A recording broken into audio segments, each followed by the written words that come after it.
business freedom from the Lord China, a daily spiritual nourishment from God's Word. Isaiah 41:10. Don't be afraid, I am with you. Don't tremble with fear, I am your God. I will make you strong as I protect you with my arm and give you victories. Maraming turo ang Panginoon sa Old Testament, maging sa New, na laging ang tema ay huwag kang matakot, huwag kang panghinaan ng loob, maging matatag ka dahil ako ang iyong Diyos at alam ko ang nangyayari sa iyong buhay. Habang alam ng Diyos ang nangyayari sa ating buhay, dapat alam din natin na alam niya. Habang tayo ay mahal niya, dapat lagi nating maalalang mahal niya tayo. At habang siya naman ay handang tumulong, dapat huwag nating lilimuting nandyan siya. Hindi nawawala ang Diyos, pero kung minsan ang ipinanghihina natin ay yung kawalan ng pagtitiwala o pagkalimot kung sino ang Diyos sa ating buhay. Jeremiah 17:7-8. But I will bless those who trust me. They will be like trees growing beside a stream, trees with roots that reach down to the water, and with leaves that are always green. They bear fruit every year and are never worried by a lack of rain. Importanteng maalala natin yun na ang Panginoon ang pinagmumula ng ating mga iniinom, kinakain, literally and symbolically. At sinabi ng Panginoon na gagantimpalaan niya ang sino mang nagtitiwala sa Kanya. Hindi ka pa man abutan ng gantimpala, yung nagtitiwala ka pa lang, may premyo na yon kasi pumanatag na yung loob mo, tumibay na ang kalooban at nagkaroon na ng kalakasan. Isaiah 12:2, I trust you to save me, Lord God, and I won't be afraid. My power and my strength come from you, and you have saved me. Marami ng past tense na salvation ang Diyos. God has saved us in many ways. Why will He not save us again? Kaya importante na maalala natin yung katangian niya, yung pagmamahal niya, at yung kanyang laging pag-aaruga sa atin. Be strong, be optimistic. Dapat positive ang pananaw. Pwede mong diliman ang iyong paningin, pero pwede mo namang liwanagan. Pwede mong palungkotin ang sarili, pero pwede mo rin pasayahin. Pwede mong pahinain ang iyong loob, at pwede mo rin palakasin. Nasa sayo. A positive, believing worldview strengthens people. Kahit po sa mga pag-aaral sa mga ospital, yung mga pasyente na may religious belief, lalo yung may strong spiritual conviction, mas mabilis sila na mag-respond sa medication. Mas tinatablan sila ng gamot at ng therapy, at ayon sa pag-aaral, mas mabilis silang gumaling. Napakahalaga na pati ngayon ang siyensya ng medisina ay nagpapatotoo na ang pananalig ng tao mayroong kinalaman sa kanyang kalakasan ng katawan. Na pag buo ang kanyang loob, pati ang katawan niya sumusunod. But negative worldviews weaken people. Yung taong laging negative, lagi ang iniisip ay yung masama, yung marumi, yung mahirap, humihina pati ang resistensya ng kanyang katawan at mas dumadali na dapuan siya ng sakit. Psalm 121:1-2, I look to the hills. Where will I find help? It will come from the Lord who created the heavens and the earth. Itong verse na to, pwedeng marami kahulugan yung hill. Hill could mean mountain, could mean problem. Hill could mean kumukulong sa'yo, nakapaligid ng mga burol na mahirap akyatin, mahirap lampasan. But from the same hills can come the help of the Lord. So the same trouble that comes to you could be the source of your salvation. The same difficulty could be the source of your strength. The same problem could carry it with its own solution. At tatandaan natin mga kapatid, lahat ng problema may solusyon. Bakit? Kasi pag walang solusyon, hindi yun problema. At pag hindi problema, di huwag problemahin, tanggapin, mahalaga positive ang iyong pananaw. Romans 8:28, we know that God is always at work for the good of everyone who loves Him. Pag ito dinibdib natin, na ang Panginoon ay laging gumagawa sa ikabubuti ng mga nagmamahal sa Kanya, kahit kuminsan sa biglang tingin, ay parang hindi maganda yung nangyayari sa buhay. O kahit tagalan mo pa yung tingin, titigan mo at suriin mo, parang mahirap talaga yung nangyayari. Pero kung ikaw ay umiibig sa Panginoon, may paghuhugutan ka ng lakas. Dahil sabi, pag umiibig ka sa Panginoon, lahat ng pinapayagan niya mangyari sa buhay mo ay sa ikabubuti mo. Hindi lang lagi, malinaw na ikabubuti mo yon. Pero kung may pananalig ka, malalampasan ang paningin mong physical, yung nakikita mong parang hindi maganda. At kahit wala kang pruweba sa iyong isip, sa pananalig mo, napapatunayan mong ikabubuti mo yon, doon pa lang, lalakas ka na, gagaling ka na, o malalampasan mo yung oras ng hirap.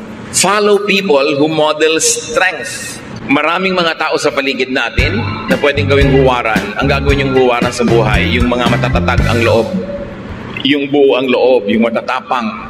Huwag yung mahihina. Pagka ang ating ginawang idolo sa buhay, huwaran, yung mahihina, walang ginawang pangharap sa problema kundi iyak, walang mangyayari sa'yo.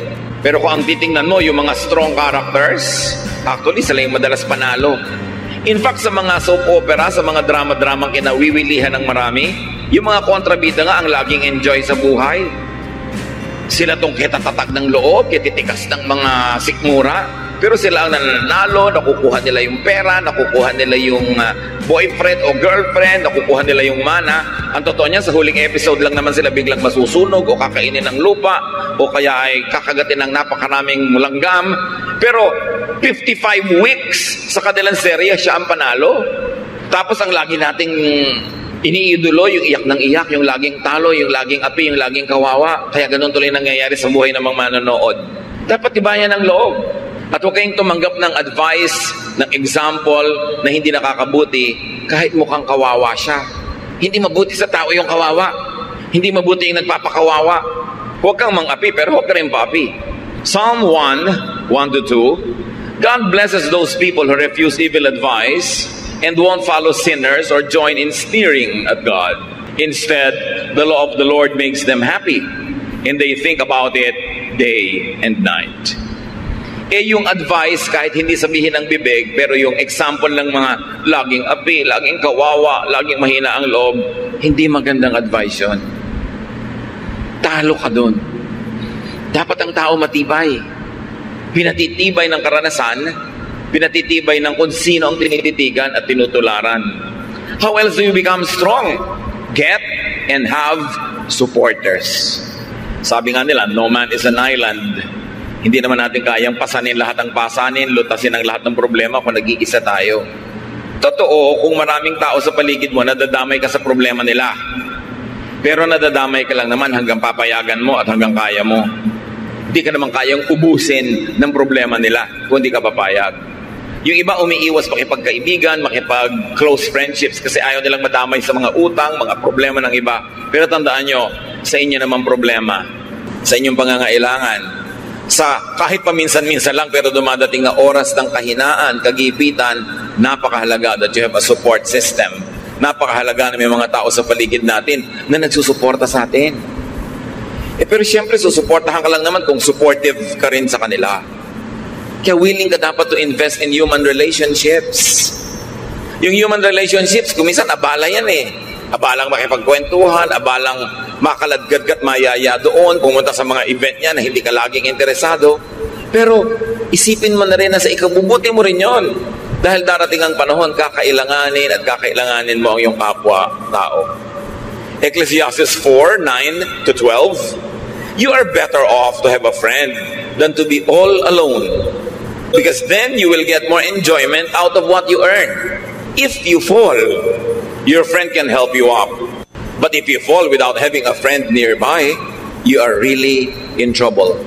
If you sleep alone, you won't have anyone to keep you warm on a cold night. Someone might be able to beat up one of you, but not both of you. As the saying goes, a rope made from 3 strands of cord is hard to break. Malinaw naman ang mensahe nitong Ecclesiastes. Mas mainam daw na may kasama, may kaibigan, may karamay, may kapartner, merong kang kasama sa iyong buhay. Mas pakikinabangan mo daw mga pinaghirapan mo.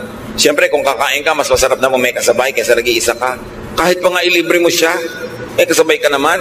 Kaysa hindi ka nga nagastusan, wala ka inilibre, pero mag-isa ka lang kumakain. At pag daw natumbak ka, may kaibigan ka, may magbabangon sa'yo. Kawawa naman daw yung natutumbang wala man lang magbangon. Talagang malaking problema daw yon. At kung sa mga magiginaw na gabi, nag-iisa ka lang, baka mag-yellow ka, pero kung may katabi ka, your body heat can help each other. and you will survive. Kung nag-iisa ka daw, pwede ka sigurong bugbugin na isang tao, pero kung dalawa kayo, hindi naman niya kayo kayang bugbugin pareho sa bahay. Ang tatlong hibla na itinitirintas at pinagsasama-sama ay higit na matibay kaysa tatlong hiwa-hiwalay na hibla ng sinulit. Kailangan itong idiin kasi marami mga tao hindi sila willing to invest in human relationships. They are too engrossed with themselves. They like to have the resources only for themselves. Ayaw nila magbigay, ayaw nila mag-share, ayaw nila maabala. Pero mabuti lang yun habang ang tao ay bata at malakas. Kaya yung yabang nasa kabataan. Kaya mo magyabang, kaya mong manikis ng kapwa, kaya mo mag-isa. Kasi malakas ka pa eh. Pero dumarating ang panahon na humihina ang tao, tumatanda, na nakakatayo ka na lang nakakalakad dahil inaakay ka ng iba. Doon mo ngayon maiisip ang halaga ng magbuting pakikisama at pakikitungo sa kapwa. Dahil sino sa mga inapi mo, hindi mo ginawa ng mabuti ang magiging handa na tumulong sa'yo. Yun nga mga tinulungan mo nun, hindi rin lahat willing tulungan ka. Lalo naman yung hindi mo tinulungan. Kaya dapat ang karunungan dumarating habang kabataan pa lang. Pwedeng-pwede ka magyabang pagbata ka eh. Kayang-kaya mo mag-isa. Pero hindi laging ganon ang buhay. Gusto nyo maging malakas sa oras ng inyong kahinaan? Na wala na talaga kayong lakas? Panghihiram kayo ng lakas ng iba. Kaya kung marami kang tinulungan, marami kang pinahiram, sakali namang di ka makalakad, akayin ka naman ng iba, yung lakas niya ang nagiging lakas mo. Kung di ka makakita, yung pananaw at paningin ng iba ang nagiging paningin mo. Hindi ka makagalaw dahil na-paralyze ka, yung braso, yung kamay ng iba ang gumikilos para sa'yo. In other words, may lakas ka pa rin. Bigay ng iba. Kaya huwag tayo dapat magkukulang sa pagbibigay ng lakas, lalo sa panahon na malakas naman tayo. Hindi naman natin ikamamatay tumulong. At yung lakas na ginamit mo ngayon, hindi mo naman kayang i-save. Pag hindi mo na nagamit yun today, wala ka nang paggagamitan nun. Bukas may ibang lakas, ang ibang mga gawain. Dapat ang tao may kaibigan. At hindi tayo dapat maging maramot na yung ating mga mahal sa buhay ay makipagkaibigan sa iba't ibang tao. Kuminsan kasi may mga magulang, may kapatid na sobrang mga seloso. Ayaw nila na yung mga anak nila ay nakikipagkaibigan kung kani-kanino. Sabi na tayo-tayo na lang magtulungan dito. Pero yung magulang hindi naman lagi nandyan. Tumatanda, binabawi ang buhay. Sino ngayon ang kasama ng inyong mga anak o apo? Kuminsan merong mga sobrang conservative na mga pamilya. Ayaw na maipaligawan ng kanilang mga anak. Ayaw magkaroon ng boyfriend hanggang nagtandaan na. Wala tuloy mga partner sa buhay. O pag natanda nun, sinong kasama? Yung mga mahihigpit na matatanda, yung higpit ng higpit, kaya nyo pa bang samahan yung mga anak nyo at apo pagka sila na lang natira? Pero pinagkaitan nyo na makadevelop ng mga relasyon. Kaya dapat hindi tayo ganon. Hayaan natin na yung mga tao makadevelop ng mga kasama nila. Hindi naman natin masasamahan habang panahon. Pero darating ang panahon na kailangan nila ng kasama. It's important. At kung kayo naman ay halimbawa biglang nagka-boyfriend, nagka-girlfriend, nagka-asawa, huwag niyong biglang lilimutin na inyong mga kaibigan, mga kamag-anak dahil meron na kayong papa na ipinagmamalaki, meron na kayong mommy na ipinagmamalaki. Kasi kuminsan, pag dumating ang panahon na nagkagalit kayo at naghiwalay, eto mga kaibigan mo na naman ang karamay mo sa buhay. Mga papa and mama, they come and go, but friends remain. That's why don't commit the mistake of neglecting your friends just because you have a lover, a partner, a spouse. Darating ang panahon, maaalala mo sila, lalo kung bigla kang iniwan ni lover. Be wise. Proverbs 17:17, a friend loves at all times, and a brother is born for a time of adversity. At sabi sa Proverbs 17:17 din, sa ibang version, a friend is always a friend, and relatives are born to share our troubles. So ang mga kaibigan natin, ang mga kamag-anak ay talagang nandyan para makihati sa ating mga problema. Ang dapat magsasabi nun yung tumutulong, hindi yung nagpapatulong na parang duty tuloy ng iba na tulungan ka dahil sabi ng verse. Pero ang nagsasabi nun, tutulungan kita. Gusto kitang tulungan, sabi ng verse, kaya kami kamag-anak, kaya kami kaibigan para tumulong. Pero huwag nyo nasasabihin sa kamag-anak nyo, hoy, kamag-anak kita, therefore duty mong tulungan ako. Nawawalan ng motivation ang tutulong pag ganon. Mga kapatid, may isa pang napakahalaga para ang tao maging malakas. Sa paghanap ng mga problema, kasakitan, mga suliranin, earn and save money. Dapat kanta ka ng money, money, money. Dahil talagang mahalaga ang pera. Kung hindi pera o dagdag sa pera, dapat meron ka insurance. Meron kang pension pagtanda mo. Kaya yung mga tao sinasabihan natin, oy, magbayad kayo ng SSS payments nyo para pagtanda nyo, meron kayong pension.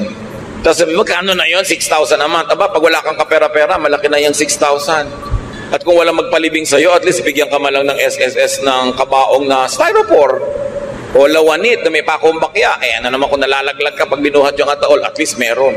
Kesa wala. Katulad ng mga citizens sa ibang bansa, halimbawa sa Amerika, ang pension mo, pag nag-60 ka, depende kung magkano taxes ang binayad mo at ikinontribute mo sa iyong social fund habang nagtatrabaho ka. Yung iba nagpapalusot, hindi sila nagbabayad ng tax, puro under the table, hindi sila nagko-contribute sa mga social fund, hindi sila kumukuha ng insurance. Akala nila ngayon, mas marami silang perang ginagasta. Yes, habang malakas ka, marami kang perang ginagasta. Pero kung wala ka ng mga insurances na yan at pension plan, pag tumanda ka at kailangan mo na ng pera at hindi ka na makakapagtrabaho, doon ka ngayon walang pera. Iba ang lakas ng loob pag may pera sa bulsa. Ecclesiastes 7:12, money is a shelter. Totoo yun. Huwag kayong magbanal-banala na parang walang kwenta ang pera. Sabi sa Bible, Ecclesiastes 10:19, money is the answer for everything. Siyempre, figure of speech yun. Pero ibig sabihin lang nun, money is a solution to many, many things in life. Kaya dapat ang tao, habang kaya, malakas, kumita, mag-save, mag-invest, get a pension plan, get an insurance with a reputable company kasi kakailanganin mo yan. Hindi ka laging pwede magyabang na kaya ko. Hindi tayo sure. Iba na yung merong itinabi. Tulad ng babae sa Proverbs 31:25, dahil siya masipag, marunong mag-invest, marunong magtrabaho, sabi, she who has money is strong and graceful as well as cheerful about the future. Sabi na ibang version, she is clothed with strength and dignity. She can laugh at the days to come. Why can a person laugh at the days to come? Pag may pera siya. Pag magpapa-hospital siya, hindi siya nag-aalala. Pagtatawanan lang niya yung ospital. May pera ako. Sige, i-confine niyo ako sa magandang kwarto. Pero pag wala kang pera, pwede ba dito na lang ako sa koridor? Pwede ba dito na lang ako sa labas ng ospital? O kaya hindi ka pagaling, ilabas yun ako, mamamatay ako sa presyo. Kung may pera ka, di magpapagamot ka ngayon. Although namamatay ka rin naman kung may pera ka, pero nang mamamatay ka, nakangiti. Importante niyan, make and keep receiving material blessings by giving. Isang sikreto na hindi naman dapat sikreto kasi sinasabi naman sa Biblia ito, para makatiyak ka na lagi kang tatanggap sa Panginoon, dapat palabigay ka sa gawain ng Panginoon at sa mga taong nangangailangan. Proverbs 3:9, honor the Lord by giving Him your money. Malinaw na malinaw. At sa Malakay 3:10-11, walang kamatay ang katuruan. I am the Lord all-powerful, and I challenge you to put me to the test. Bring the entire 10% into the storehouse so that there will be food in my house. Then I will open the windows of heaven and flood you with blessing after blessing. I will also stop locusts from destroying your crops and keeping your vineyards from producing. Ang Diyos nanghahamon. Sabi niya, hinahamon ko kayo. Subukan niyo ako. Huwag kayong mandaya sa inyong mga tithes. Pag hindi ko binuksan ng mga bintana ng langit at pinabaha sa buhay niyo ang walang katapusang blessing. At hindi lang yon, pipigilin ko ang mga salot na kulisap sa paninira na inyong mga tanim. Ipoprotekta ko ang inyong negosyo, ang inyong mga hanap buhay. Ganon. At makikita niyo kung gaano ka tapat ang Panginoon sa kanyang pangako. At sabi niya sa Deuteronomy 15:6, no one in Israel should ever be poor. So hindi balak ng Diyos sa kanyang mga anak na may mga mahirap. The Lord your God is giving you this land and He has promised to make you very successful if you obey His laws and teachings that I am giving you today. You will lend money to many nations, but you won't have to borrow. You will rule over many nations, but they won't rule you. That is the promise. Pero merong kondisyon. Kung susunod ka sa kanyang mga utos, hindi nyo mararanasang mangutang. Kayo ang magpapautang. Hindi nyo mararanasang mga muhan, kayo magiging amo. Pero may kondisyon. Maging tapat tayo sa Panginoon, maging generous. Alam niya kung paano magsukli sa ating buhay. Isa yan na hindi natin naaalala na madalas, na isang napakalaking insurance, savings account, yung ikaw ay giver. Ikaw ay generous, even to people that are not close to you but who are needy. Bawat bigay mo sa nangangailangan, bawat bigay mo sa gawain ng Panginoon, ang Panginoon ang magsusukli. At sa palagay nyo kaya, papayag ang Panginoon na may utang siya sa inyo? Oras na ikaw ay nagbigay, lalo kanyang bibigyan kasi di naman pwedeng mas marami ka pa ibinigay sa kanya, siya ang Diyos. Maraming tao na ang nakadiskubre nito. Merong hindi pa rin madiskubre kasi ayaw subukan. Pero yan talaga ang secret of a very abundant life, to be generous. How else do you become strong? Practice facing and handling hardship. Kung lalaban ka ng contest, dapat may practice. Kay athletic o artistic contest dyan, o dance contest, o singing contest, may practice. Kung lalaban ka sa mga hirap ng buhay, dapat din may practice. Kahit bata pa ang tao, lalo't bata pa nga, mas dapat turuan na humarap sa mga problema. Parents, let us not overprotect our children. May mga assignments sa school, hayaan nyo sila gumawa, huwag nyo igawa para lang tumaas ang grade. Hindi naman sila yung gumawa, dumali ang buhay nila. Sa palagay nyo, anong naituro nun sa kanila na karakter? Wala. Aasa sa inyo. Kaya 50 years old na, umaasa pa sa inyo. Kasi sinanay nyo. Don't do everything for them. At habang maaari sana nga, kahit kaya nyong paligiran sila ng mga mag-a-assist sa kanila, give them household chores. At kahit napakarami nyong pera, hayaan nyo silang matutong magtipid. Huwag silang palanguyin sa pera kasi mahirap na masanay sa buhay na sobrang maginhawa, madali, maluho, kasi hindi naman ganun ang totoong buhay. At hindi naman kayo laging nandyan para sila bigyan nun. At nandyan naman kayo, hindi naman tayo sure na lagi kayong may ibibigay. James 1:2-4, my friends, be glad even if you have a lot of trouble. You know that you learn to endure by having your faith tested. But you must learn to endure everything so that you will be completely mature and not lacking in anything. Pagtiisan daw ang dapat pagtiisan. Pagtiyagaan ang dapat pagtiyagaan para kayo lumago. Walang kulang sa inyong pagkatao, sanay kayo na bumata ng hirap. And as we have said, it's better to practice early. Kaya sabi ni Balagtas sa Florante at Laura, pag-ibig anak ko yaking nakilala, di dapat palakihin ang bata sa saya. At sa katuwaan kapag namihasa, paglaki walang hihinting ginhawa. Para ng halamang lumaki sa tubig, dahoy nalalanta, munting di madilig. Ikinaluluoy ang sandaling init, gayon din ang pusong sa tuway maniig.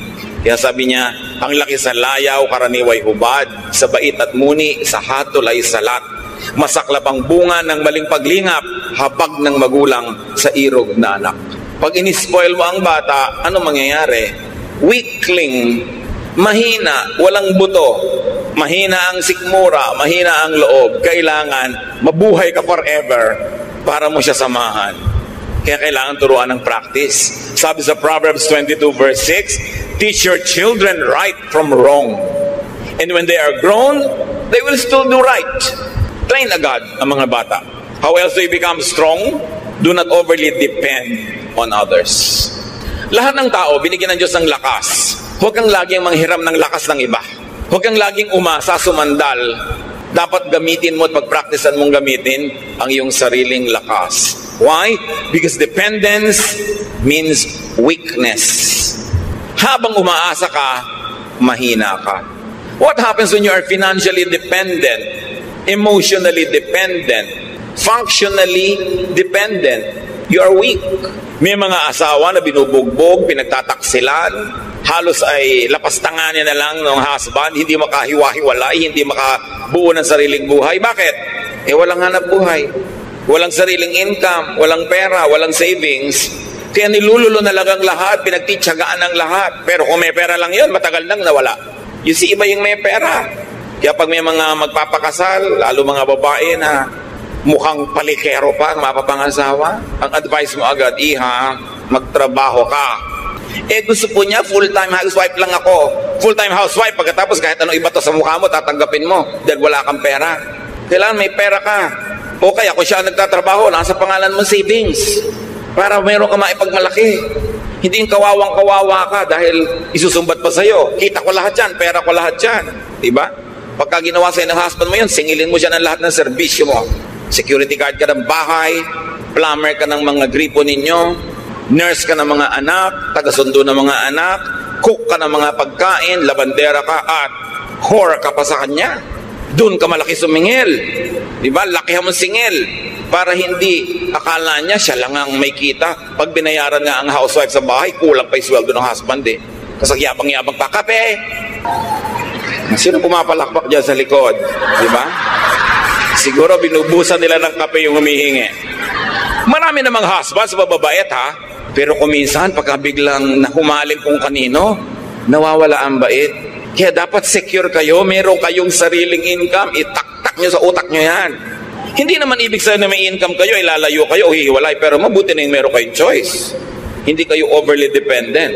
1 Thessalonians 4:11-12, live in a way that you won't have to depend on anyone. Ganon din naman yung mga magulang eh. Minsan sayang lang, medyo huli na sa iba, pero habang maaga pa, secure yourself. Huwag kayong umasa sa iaabot-abot lang ng mga anak nyo in the future. Dahil kung minsan, ang dalang ng abot. Ang konti. Napa-hospital ka ng 7 araw, bibigyan ng pambili ng medical. O eto po, pandagdag. Ha, pandagdag? Ang liit naman yan para ipangdagdag. Pero paano kung umaasa na lang kayo dahil wala kayong isinubi? Be strong. Do not overlove or overneed anyone. Love mo, yes, but do not overly love. Kaya nga sabi ni Lord, unahin mo siyang mahalin kahit hindi iba. Yung world, hindi laging masama. But anything that is really permanent. Sabi sa 1 John 2:15, do not love the world or anything that belongs to the world. If you love the world, you cannot love the Father. Yung nagmamahal, ilagay niyo sa lugar.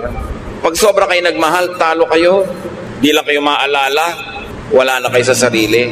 May mga tao nakatitig sa cellphone nila eh. Talaga nakatitig, abang na may dumating na text. Dumating ka na, dumating ka na, dumating ka na. Wala namang dumadating. Mga advertisement pa ng kondo ang darating. Eh, paano sobrang nagmamahal? Magmahal kayo pero ilagay nyo sa lugar. Hindi dapat kawawain ang sarili. Do not be anybody's satellite. No one is as weak as a person who is madly in love. You weaken yourself. Nilululo ng katwiran, nilululo ng pinag-aralan, nilululo ng lahat-lahat. Bago lang matauhan, na-damage na siya. Kaya dapat may ititira ka sa sarili mo. Marunong ka siyempre magmahal because God is love and we have to love. Pero huwag kang magpapakabaliw ng sobra-sobra. Lalo sa hindi naman nababaliw sa'yo. May magtatanong pa sa akin, meron po akong boyfriend pero ramdam ko hindi ako mahal. Eh, ba't ka nagtsatsaga? Bakit? Hindi ka pala mahal. Humahanap ka ng sakit ng katawan. So kailangan magpakatalino ang tao. We were created by God to be healthily independent. Kaya kahit may kakambal ka, pinapakanak ka mag-isa. Mamamatay ka mag-isa. Haharap ka sa Diyos mag-isa. Ibig sabihin, kaya mong harapin ang maraming bagay sa buhay kahit walang kasama. Although, mas masarap kung may kasama. Pero huwag kang magpapadaya sa kasinungalingan na kung wala kang kasama, hindi ka na mabubuhay. Yun ay isang kasinungalingan. Napaka-importante kahit nga sa ina. Ang unang-unang nangyayari sa bata pag ipapanganak, malalagot ang pusod. It's a declaration of progressive independence. At dapat yon suportahan ng magulang at ng lahat na maging independent yung bata habang tumatagal. Psalm 146, 3-4, you can't depend on anyone, not even a great leader.